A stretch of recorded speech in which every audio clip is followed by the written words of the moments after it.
Alors, lorsqu'on parle sur le vide, la terre, lorsque la terre est informe et vide, la terre est semblable à un désert.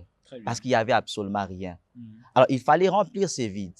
Alors, je dis, pour comprendre ça, il faut partir chez un homme. Parce que le vide est aussi semblable, quand je dis un désert, est semblable à une femme stérile. Parce qu'une femme stérile n'a pas de fils, elle n'a absolument rien. Ce que je pense, c'est qu'il faut comprendre les dimensions du Saint-Esprit. Le Saint-Esprit a, je peux dire, deux dimensions. Il y a le Saint-Esprit en nous, qui vient lorsque nous avons reçu Jésus-Christ comme Seigneur et Sauveur. L'Esprit Saint vint en nous. Ça, il a accompli l'œuvre qu'on appelle la nouvelle naissance. Mais le Saint-Esprit sur nous, ça c'est la dimension du Saint-Esprit comme état baptême dans le Saint-Esprit, ou la dimension de l'onction comme on aime. Chaque personne de la divinité a un rôle à jouer. Ouais, ça, il faut comprendre cette dimension. L'homme des dieux, berger grâce.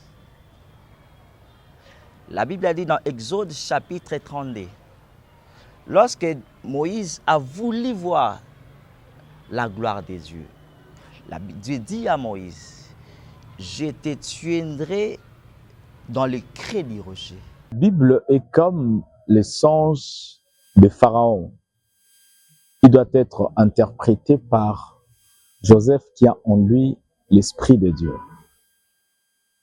Messieurs et dames, c'est pour moi un privilège de vous recevoir cet après-midi sur votre chaîne Parlons de la Bible. Je sais que vous êtes si nombreux devant votre chaîne afin de suivre cette très belle émission qui va certainement bénir les enfants de Dieu.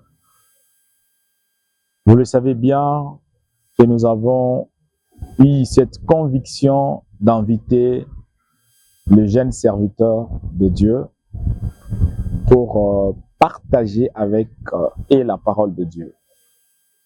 Et je me te rendis compte que je recevais que de père, et plusieurs m'ont écrit en disant, berger grâce, vous ne pensez pas qu'il y a de jeunes qui prêchent la parole de manière claire et pertinente. Sur ce, il est le troisième intervenant.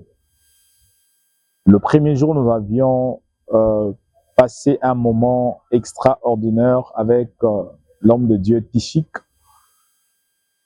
tant bien même qu'il est contredit.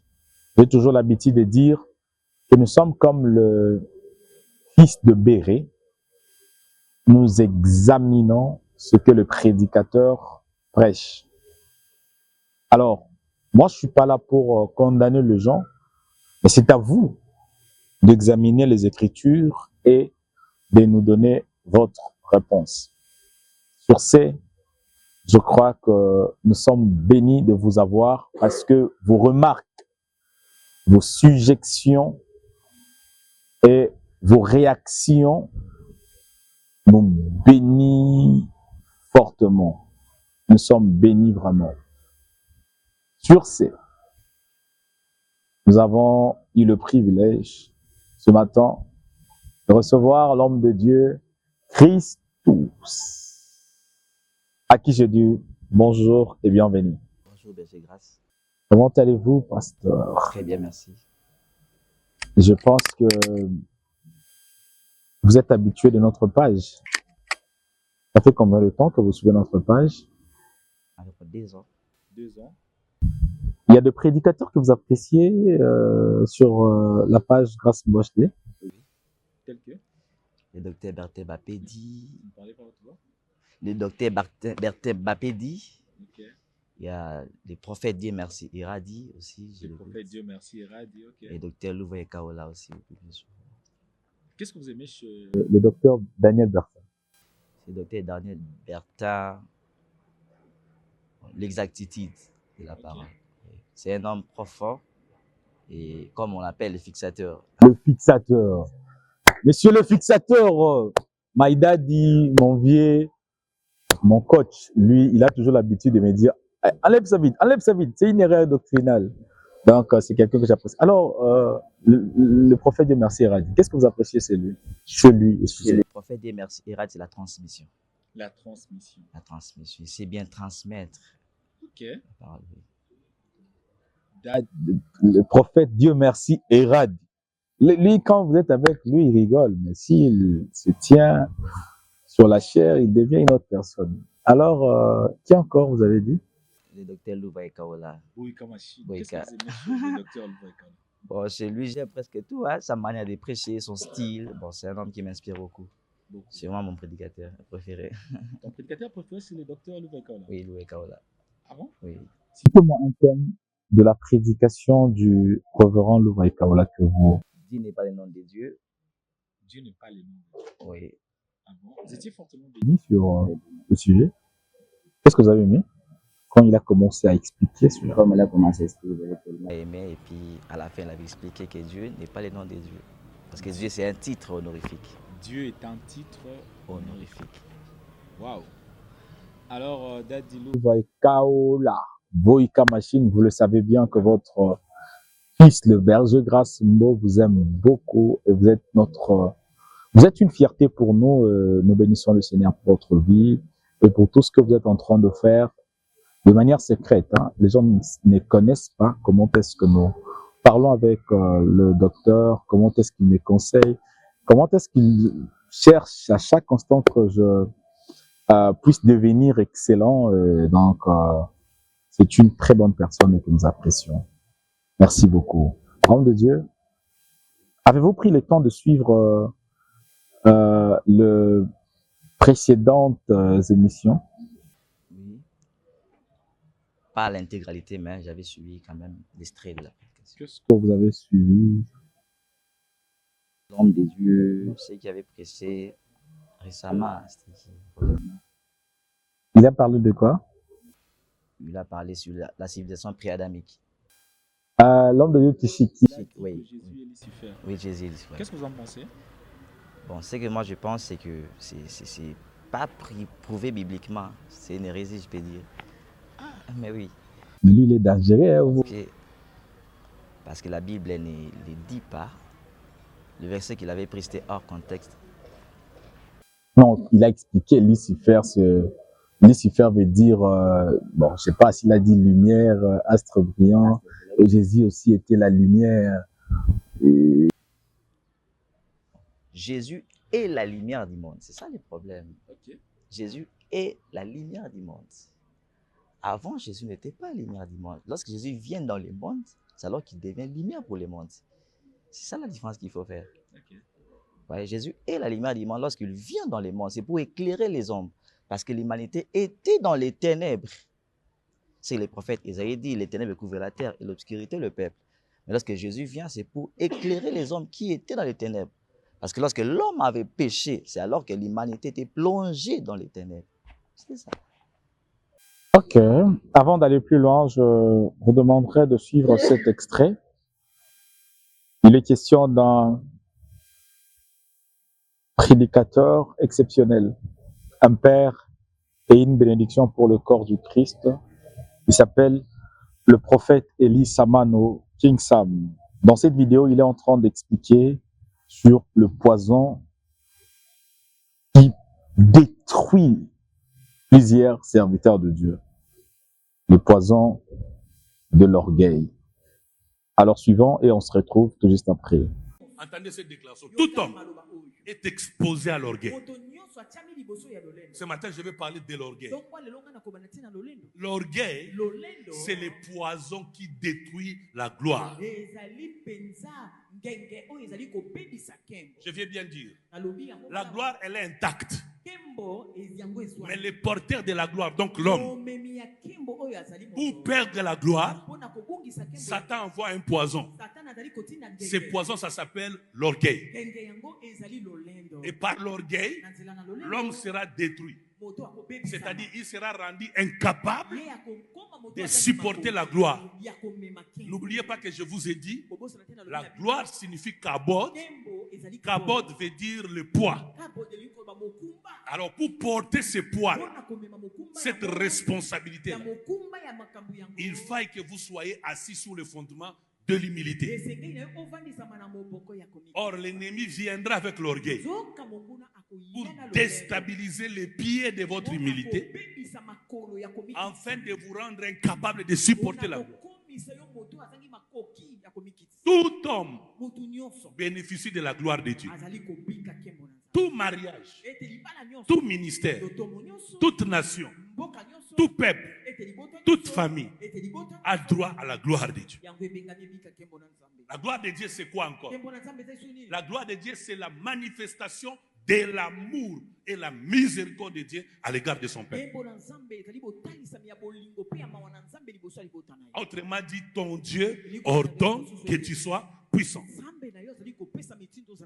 Autrement dit, c'est la bénédiction de l'Éternel qui enrichit et Dieu ne la fait suivre d'aucun chapitre.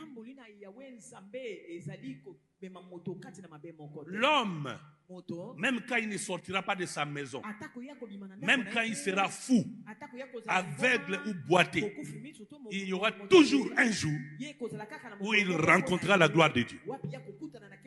Ça ne vient pas de l'effort de l'homme, mais c'est imposé surnaturellement par Dieu. Parce qu'en créant l'homme, Dieu a disposé des moyens de survie de l'homme. Or, l'orgueil est le seul poison, le véritable ennemi contre la vie dans la gloire. Alléluia. Bien. Nous bénissons le Seigneur pour cette parole extraordinaire. Homme de Dieu, qu'est-ce qui se cache derrière votre thème? Le vide. Qu'est-ce que les enfants de Dieu peuvent comprendre par rapport à ce que vous voulez développer? Qu'est-ce que vous voulez dire? Voilà, par rapport à ces sujets sur le vide, je vais dire aux enfants de Dieu que Dieu crée les vides pour les remplir. Lorsque Dieu crée les vides dans la vie d'une personne, il finira par les remplir. C'est-à-dire, peu importe la situation que vous pouvez traverser, si c'est Dieu qui l'a créé, si c'est Dieu qui l'a voulu, et lui-même finira par le remplir. C'est-à-dire apporter la solution à ces problèmes. C'est ça en résumé ce que je vais dire par rapport à ces sujets. Le vide, on veut vraiment comprendre en profondeur. D'où tirez-vous cette pensée? Est-elle biblique? Je parle de la pensée. Qu'est-ce qui se cache derrière cela? Ce qui se cache derrière ces sujets sur le vide, je suis dans Genèse chapitre 1, le verset 1. La Bible dit, au commencement, Dieu créa les cieux et la terre. La terre était informe et vide. C'est-à-dire que lorsque Dieu a créé les cieux et la terre était informe et vide. La terre n'avait pas de forme. Cette informité de la terre et c'est vide, c'est comme la terre était comme étant un désert. Alors attention, la terre ici, c'est l'humanité. Alors, Job renchérit ce verset, il dit ceci dans Job chapitre 26, le verset 7, il dit « Dieu a suspendu la terre sous le néant. » Alors, on peut se poser une petite question, et que lorsque Dieu suspend la terre sous le néant, avant tout, il y avait d'abord le néant. Il y avait d'abord le vide. Dieu était dans ce vide-là. Alors, on peut se poser encore la question, si Dieu était dans ce vide, alors qui était-il? C'est Jean qui me répond à cette question, Berger Grâce. Dans Jean chapitre 1, le verset 1, la Bible a dit, au commencement était la parole. Très bien. Donc, dans ce vide-là, il y avait une voix, c'était la parole. Alors, le rôle de cette parole était de pouvoir remplir ce vide, mais par l'écrit. Voilà pourquoi dans Genèse, la Bible dit, puis Dieu dit. On ne voyait pas une personne, mais on écoutait la parole. La parole avait pour mission de remplir ce vide. Remplir ce vide, c'est faire l'œuvre de la création. Voyez-vous, Berger Grâce? Très bien. Et c'est par rapport à cela. Donc, ce vide-là a été causé parce que vous avez parlé de la parole, vous avez parlé du vide. Moi, j'aimerais vraiment comprendre pourquoi la parole intervient-elle, pourquoi, quelle le message spirituel qui se cache derrière ce vide. Alors, Le message spirituel qui se cache derrière ce vide. Là, il faut poser une question à un homme. allez-y. J'aime quand vous nagez. Faut vraiment prêcher. Il y a des gens qui vous regardent. Donc, Berger Grâce. le prophète. Dieu merci, Radio Regarde. Oui, que je salue en passant. Très bien. Oui, Berger Grâce. Alors, lorsqu'on parle sur le vide, lorsque la terre est informe et vide, la terre est semblable à un désert. Très bien. Parce qu'il n'y avait absolument rien. Mhm. Alors, il fallait remplir ces vides. Alors, je dis, pour comprendre ça, il faut partir chez un homme. Parce que le vide est aussi semblable, quand je dis un désert, est semblable à une femme stérile. Ok. Parce qu'une femme stérile n'a pas de fils, elle n'a absolument rien.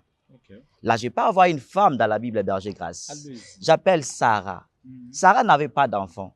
Sarah est semblable à ces déserts.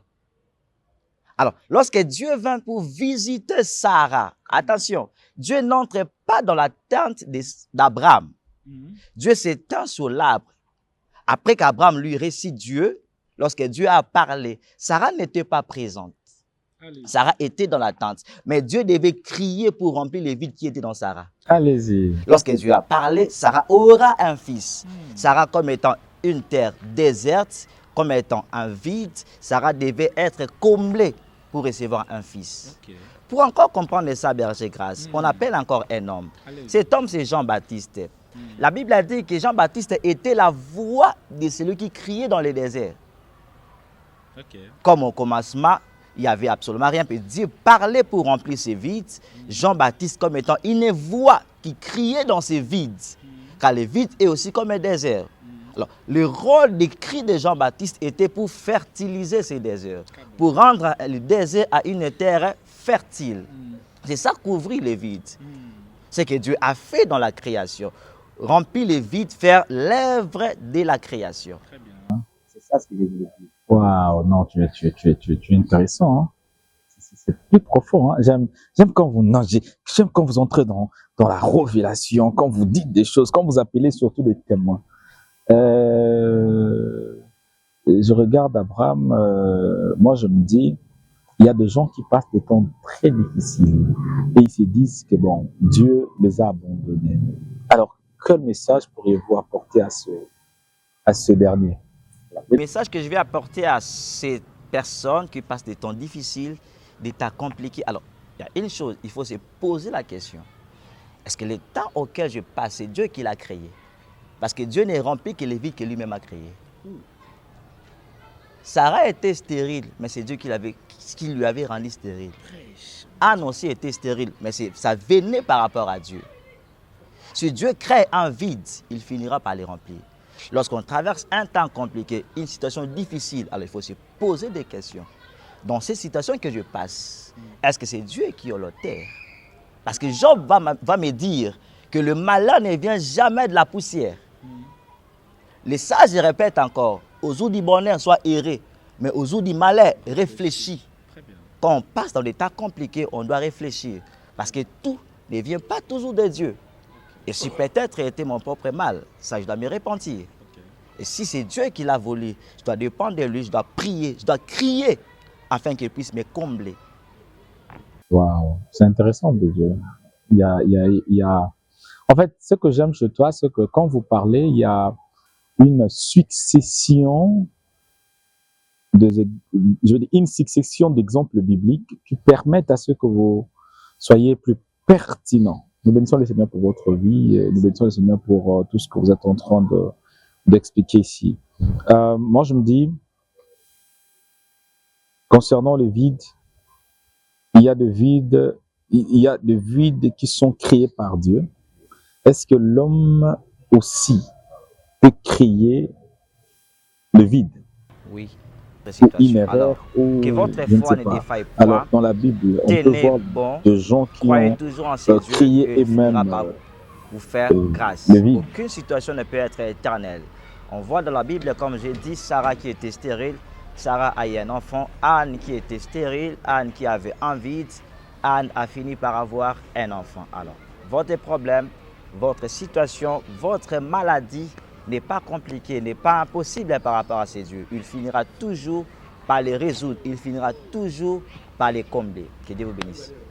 Alors, Pour moi, c'est toujours un privilège de recevoir les hommes de Dieu sur ces plateaux. Alors, hommes de Dieu, je ne peux pas vous laisser sans vous poser quelques questions bibliques qui permettront à ce que vous puissiez éclairer plusieurs chrétiens.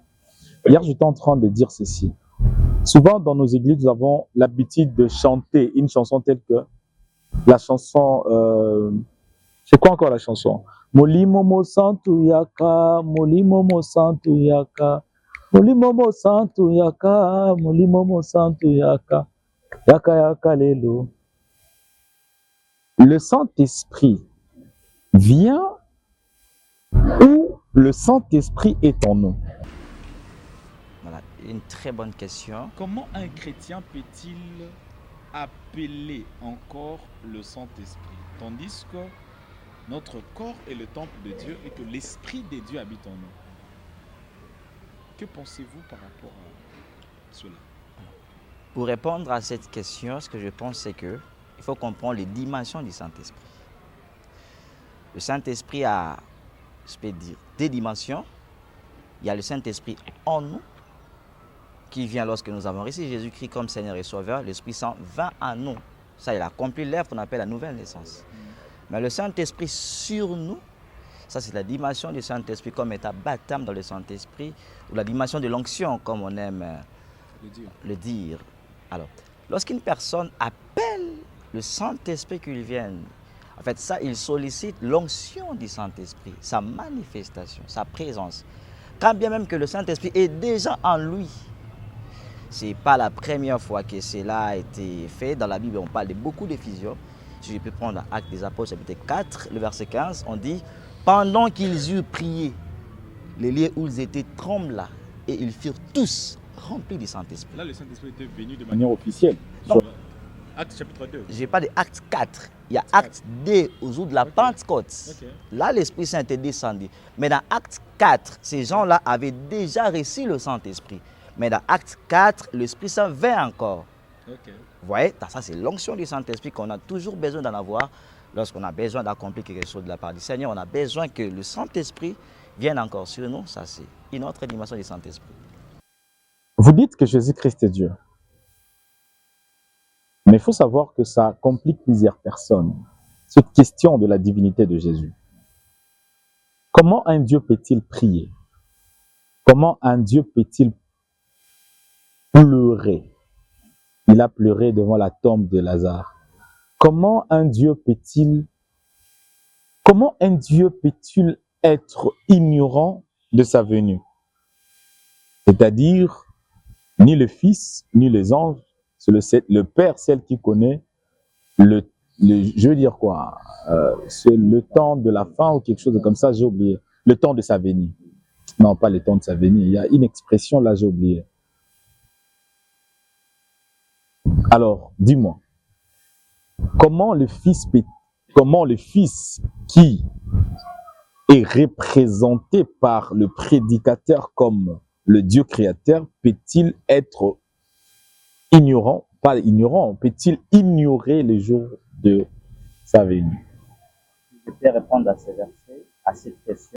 Dire, si Jésus, pendant les jours de sa chair, était ignorant de sa venue, c'est parce que là, c'est la dimension de Dieu étant qu'homme. Parce que, vous avez d'ailleurs dit ça, il dormait. Il pleurait. Il pleurait. Ça, c'est la partie humaine de Dieu. Étant qu'une personne, voyez, il ne pouvait pas connaître tout. Quand bien même qu'il discernait les pensées des hommes, comme la Bible dit. Mais il ne pouvait pas connaître tout. En fait, il y a chaque personne de la divinité a un rôle à jouer. Très bien. Ouais, ça, il faut comprendre cette dimension. Je ne suis pas satisfait de votre réponse. Hein? Que j'ajoute encore? Il faut aller en profondeur. Allez, chaque personne de sa divinité a un rôle à jouer dans le tout qu'on appelle Dieu. Allez, je dis. Alors, ceux qui disent que Dieu, comment Jésus-Christ étant Dieu, il est Dieu parce qu'il est une personne de la divinité. La Bible le confirme d'ailleurs. Vous avez dit que comment Jésus pouvait prier, comment il pouvait... S'il priait qui? Ça c'est quelque chose que les gens beaucoup le posent. Alors ce que je répète encore en disant, avant d'aller dans l'Ancienne Alliance, Dieu ne prie que prier Dieu.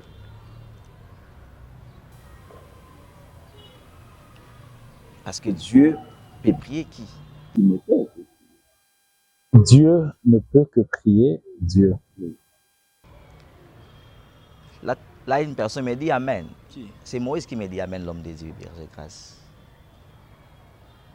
La Bible a dit dans Exode chapitre 32, lorsque Moïse a voulu voir la gloire de Dieu, Dieu dit à Moïse, je te tuerai dans le creux du rocher. Lorsque ma gloire passera, tu me verras par derrière. Et lorsque Dieu passait, il proclamait les noms de l'Éternel. Dit que l'Éternel qui proclame les noms de l'Éternel. Dieu ne pouvait que louer lui-même et ne peut que gérer sur lui-même. Dieu ne peut que gérer. Dieu. Prier Dieu. Dieu ne peut que prier Dieu. Prier Dieu. Et ne peut que gérer par lui-même.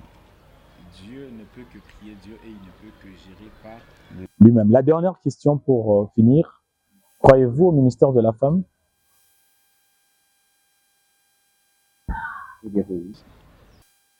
Mais l'apôtre Paul, les gens disent que l'apôtre Paul interdit carrément aux femmes de prêcher la parole.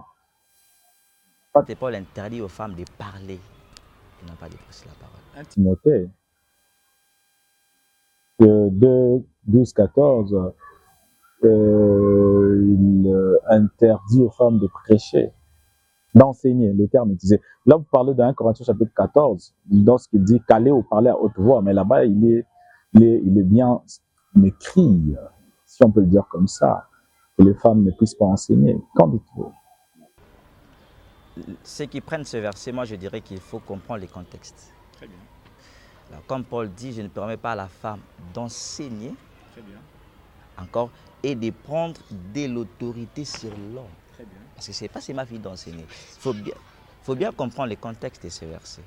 Parce que lorsque Paul est en une autorité apostolique, il faut comprendre, il interdit à la femme d'enseigner, mais aussi de prendre de l'autorité sur l'homme. Alors, comprenons le contexte de ce verset, c'est un contexte culturel de l'époque.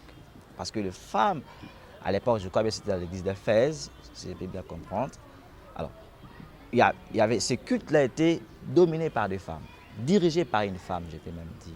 Alors, l'apôtre Paul parlait par rapport à ce verset dans le contexte du mariage. Là, c'était, je vous parle de Timothée, l'église d'Éphèse. Lorsque Paul était allé en Macédoine, il a laissé Timothée à l'église d'Éphèse. Alors que c'était dans le contexte de mariage. On voit qu'il dit de prendre l'autorité sur l'homme. C'était dans le contexte du mariage. Homme de Dieu, fidèle serviteur et servant de Dieu, en vos titres et qualités respectifs, c'était pour moi un privilège de recevoir ces brillants prédicateurs. Merci pour votre participation et votre intervention magistrale. Nous bénissons le Seigneur pour votre vie et nous croyons que le Seigneur nous fera énormément du bien. À nous la grâce et à lui seul les actions de grâce. Que Dieu vous bénisse.